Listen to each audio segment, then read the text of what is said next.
Moi, je pense qu'il est à un carrefour très, très important de sa carrière.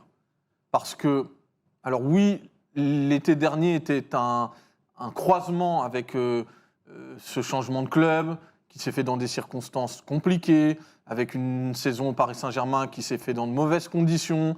Bref, il avait tout un tas de choses qui pouvaient expliquer le démarrage très complexe qu'il a vécu. Et ensuite, il faut dire qu'il a quand même plutôt rectifié le tir parce qu'il a non seulement marqué beaucoup de buts, mais individuellement, lui, dans les matchs, il était loin d'être le plus infamant. En tout cas, moi, c'est ce que je pense. Je parle pour le Real Madrid. En équipe de France, c'est autre chose. Je le trouvais bien en dessous. Mais pourquoi je dis qu'il a la croisée des chemins ? Parce que, en fait, aujourd'hui, comme l'ont très bien dit les gars, tout le monde voit. C'est ça. Tout le monde sait. Et donc, ça va être entre ses mains. Soit tu décides de te prendre en main et d'avoir un changement radical, notamment sur ta condition athlétique, de pouvoir répéter des efforts à la fois offensifs, ce qu'il fait déjà, mais aussi défensifs, parce que ce qu'on lui reproche à Mbappé, c'est son travail sans ballon quand l'équipe l'a et quand l'équipe ne l'a pas. C'est de plus jouer sur cette profondeur qu'il rendait si létale au début de sa carrière.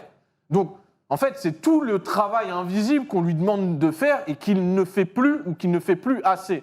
Donc, soit là, il est tombé sur l'entraîneur qui va lui faire comprendre d'une façon ou d'une autre qu'il faut qu'il le fasse parce que l'enjeu au Real Madrid dépassera, quoi qu'il en soit, le simple cas de Kylian Mbappé. Kylian Mbappé ne sera jamais plus important que le Real Madrid. Jamais. Il peut mettre 125 buts par an, il ne sera jamais plus important que le Real Madrid. Donc, tant qu'il y aura une hiérarchie descente au-dessus de lui, on va venir normalement lui expliquer que pour le bien de l'équipe pour laquelle il joue et qui lui donne un contrat de travail quand même grassement rémunéré, et avec toute la place qu'on lui a fait, le soin, le storytelling avec le président, ok. Mais maintenant, il va falloir que tu délivres tout ce que tu as. Pas juste t'appuyer sur tes forces, que tu sais très bien faire avec tes facultés naturelles de vitesse, d'explosivité, d'efficacité, etc. Mais pour être un joueur au service de ton équipe, il va falloir que tu fasses d'autres choses. Les choses peut-être que tu ne voulais pas faire, peut-être que tu n'as pas appris à faire, ok. Mais là, on a un entraîneur qui va devoir te le faire faire.